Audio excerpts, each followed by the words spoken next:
재건축 아파트 지금 가격 계속 폭등한다. 과연 폭등하고 있는 게 맞느냐? 앞으로도 계속 폭등할 것이 맞느냐? 요걸 봐야 되죠. 근데 지금 언론에서 계속 오르고 있다니까 정말 오르고 있는 게 맞는지 보셔야 되겠죠. 재건축 규제 완화에 계속 꿈틀대고 있고 수급지수가 상승하고 있다.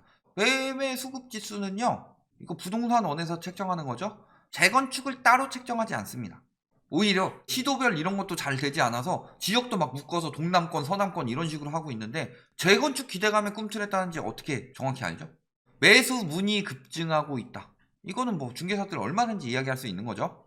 매물 거두고 호가 뛰었다. 매물 거두고 있다는 것도 매물 쌓인 거에 비하면 굉장히 미미하고 그 다음에 매물 적을 때 기준으로 항상 이야기하고 그랬다는 걸 여러 번 이야기했습니다. 그래서 재건축 많은 뭐 강남, 용산, 목동 뭐 이런 데나 일기 신도시 아파트 값이 상승하고 있다 라고 하면서 어디서 해요? 여기서 데이터를 내놓든가. KB나 부동산원 같은 경우는 그래도 데이터를 꾸준히 내놓고 계속 열람할 수 있게 해놓는데 저기는 뭐예요? 유리할 때만 데이터 갖다 쓸 수 있도록 해놓은 건데 폭등하고 있다고 하죠. 똘똘한 한 채. 아파트 한 채가 빌딩값 하면서 아크로 리버파크 51억에서 63억으로 8개월새 12억 뛰었다. 근데 요거 61억 찍었을 때도 엄청 이야기를 했죠. 51억에서 61억 찍었다고. 그리고 한 달 만에 63억 찍었어요? 그러면 요걸로 이야기해야 되지 않아요? 왜 굳이 굉장히 낮을 때랑 비교해서 많이 뛴 것처럼 보이게 만들려고 하냐. 특히 이 단지 주목해 보셔야 되죠. 압구정 신고가 계속된다고 합니다. 오세훈이 밀고 윤석열이 끌고 특히 신현대 11차 이런데 잘 보셔야 됩니다. 저희가 예전에 가격이 떨어진 단지에 대해서 이야기를 하면은 그거 저층 매물이라 그렇다 라고 그렇게 득달같이 까대던 인간들이 저 기사에서 저거는 재건축 후 펜트하우스가 가능한 한강권 조망이 있는 특별 매물이다 이런 이야기를 왜 다루지 않느냐, 왜 그런 댓글 막 달아가지고 왜 이걸 강조하지 않냐고 이야기를 하지 않느냐. 신현대 방금 얼마예요? 59억 5천인데 아이고 하마터면 58억에 팔 뻔. 이건 소설이죠. 계약이 이루어질 뻔했지만 뭐 매물을 거둬들이면서 얼마든지 만들어낼 수 있는 말입니다. 특히 이 아파트니까. 이 아파트 잘 보셔야 돼요. 자, 예전에 피수첩 저 사람 뭐 재건축의 신 하면서 굉장히 악당으로 볼 수도 있지만 어떻게 따지면 저분은 굉장한 영웅입니다. 굉장히 내부 고발을 많이 해주셨죠. 그것도 당당하게 본인이 내부 고발한 내용 토대로 가는 거예요. 뭐라 그래요? 자, 이분입니다. 55% 미계약 났다. 미분양이죠. 근데 2, 300명한테 문자 넣어서 2개 남았다고 해라. 사기죠? 250명이 돈 냈어요. 끝내버렸어요. 자, 미분양 어떻게 끝나면 돼요? 사기치면 돼요. 55%. 절반 이상이 미분양 났는데 2개 남았다고 사기쳐서 한다. 그러니까 이렇게 분양하면 되고 재건축 분양 잘 될 것이다. 딴 데 가서 그렇게 얘기할 거 아니에요. 나 이렇게 해서 팔았다. 미분양 나도 괜찮아요. 사기치면 돼요. 자, 그 다음에 인센티브 제도. 남들같이 3,500만 원 해도 성공인데 인센티브 제도를 통해서 집값을 더 띄웠다. 어떻게 해요? 당시 레미안 최고가가 17억인데 여기는 16억 5천이었다. 그 전엔 신반포였죠. 매물 싹 걷어들이고 담합해서 21억 이상으로 올렸다. 그리고 복비와 상관없이 5천만 원 인센티브 주고 1등에게는 1억 보너스 준다. 요 단지가 재건축돼서 생긴 단지가 이름이 무엇이냐? 아크로 리버파크입니다. 유독 신고가가 많이 되는 단지입니다. 하나만 더 보실까요? 자, 아크로 리버파크 지금 63억, 61억에 팔렸다는 그 단지예요. 지금 호가 얼마에 나오고 있어요? 55억의 호가가 있고 60억의 호가가 있고 사실은 50억대 호가 몇 개 더 있었어요. 지금 또 다 같이 또 한번 쫙 걷어들인 모양인데 더 있었어요. 근데 55억의 호가가 나왔는데도 굳이 63억에 거래를 한다. 걷어들이고 높이 팔아치운다.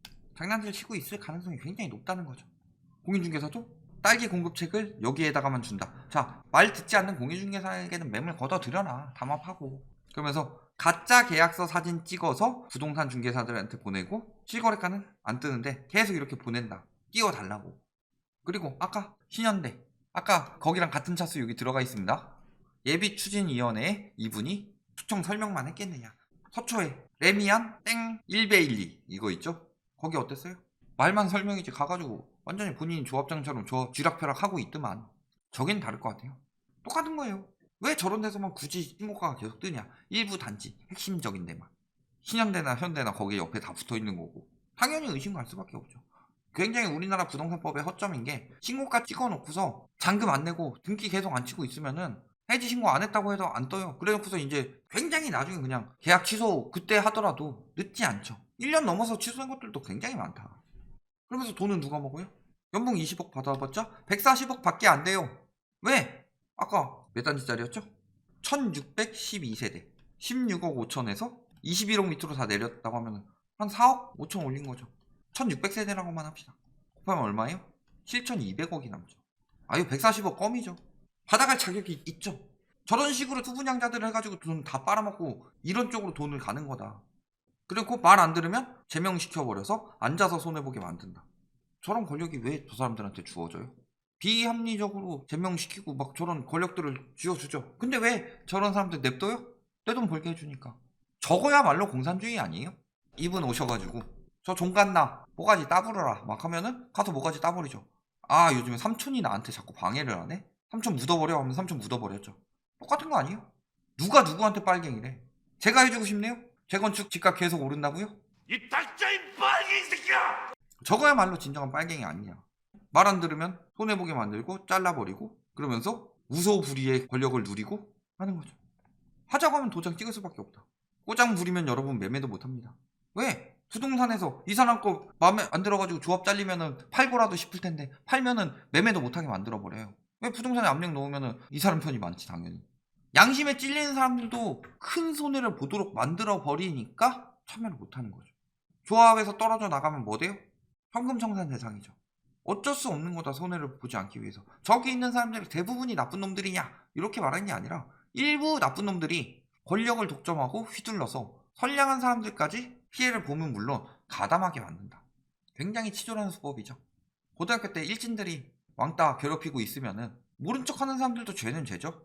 그렇지만 엄밀하게 말하면 그 일진 새끼들 없으면은 일어나지 않을 일들이죠. 그렇게 만들고 있다. 그렇게 해서 사람들의 방조를 유도하고 피해 주고 막 권력 행사해가지고 가격을 일부 몇 명의 기득권들이 띄우고 있다. 지금 재건축도 마찬가지고.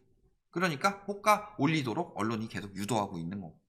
막상 지어진 거 보면 뭐예요? 너무 불편하대요. 남양주에 있는 40평 집보다 훨씬 불편하대요. 62평짜리가. 막 실수요자들 피해보고 있죠. 개판으로 나오고 있고. 개판으로 나오는데도 그냥 해줘요. 왜? 중간에 빼먹는 놈들이 많거든.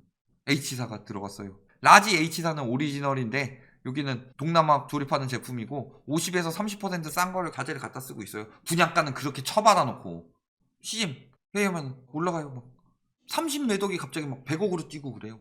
거기 들어가는 비용이. 지금 재건축 뜬다고 하니까 방송 한번 저거 꼭 한번 다시 챙겨봤으면 좋겠네요. 그런 식으로 해서 건설사도 엄청 차익 남겨먹고 그거 다 누구한테 돌아가요? 수분양자들한테. 근데 문제는 뭐예요? 수분양자들이 받아지느냐. 이런 기사 떴죠. 아까 미분양 이야기를 왜 먼저 했느냐. 미분양 난다고 했죠. 서울에도 엄밀하게 따지면 저거 미분양이죠. 미분양이 나요? 분양가를 더 올릴 수 있을까요? 핵심 지역이니까, 좋은 지역이니까 적당히 해야지. 떨어지기 시작하면 분양시장도 침체됩니다. 지금이 미분양이 늘어나고 있는 시장이고 당장 뭐 초창기에 먼저 빨리 분양하는 재건축 단지들 빨리 완판하면 걔네는 승자겠지만 몰리면 몰릴수록 나중에 공급이 이렇게 많이 되는데 입주 시점에 집값이 오를까?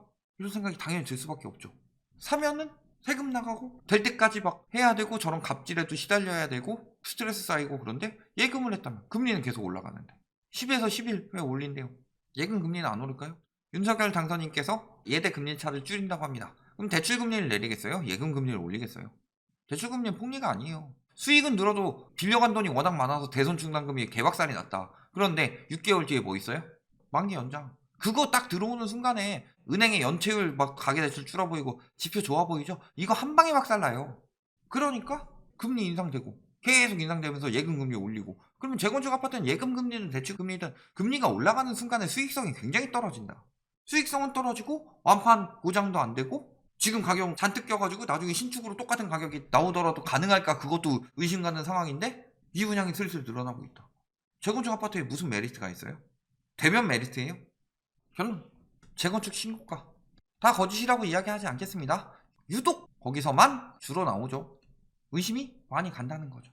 그리고 몇몇 신고가 포함해서 신고가는 뜨는데 거래량이 개박살이다. 과연 매물을 내려서 그럴까요? 그리고 금리 인상, 미분양은 재건축 최악의 악재다. 그럼에도 계속 뜬다고 생각하시는 분들은 사세요. 금리 인상기에 전문가랑 작자들이 재건축하고 상가 추천하는데 금리 인상기에 재건축하고 상가 사는 것만큼 바보짓이 없습니다. 요거 잘 생각해 두시고 자꾸 거짓말 하니까 다시 이야기 해봅니다. 여기까지 말씀드리겠습니다.